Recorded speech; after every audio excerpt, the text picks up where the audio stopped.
Сәлем келіншектер, менің арнама қош келдіңіздер. Бүгін біз сіздермен жұқпа бөкпен дайындаймыз. Яғни былайша айтқанда жұқпадан жасалған көже.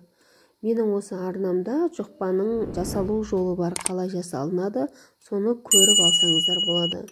Енді сол дайын болған жұқпадан біз бүгін көже жасаймыз. Дәл қазіргі уақытта Рамазан айында осы көжені ішіп алсаңыздар, күні бойы тоқ жүресіздер, және де тәбетті ашатын өте сіңімді тамақ. Осы туралған лавашты жұқпаны әдемілеп турайсыздар, үстіне қайнап тұрған ыстық су құясыздар.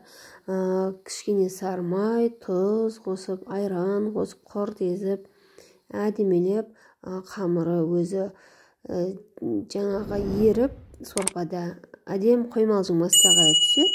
Сол кезде жей бастайсыздар. Бұның дәмін жегенде, жемегенде арманда өте бір қышқыл, ерекше дәм береді.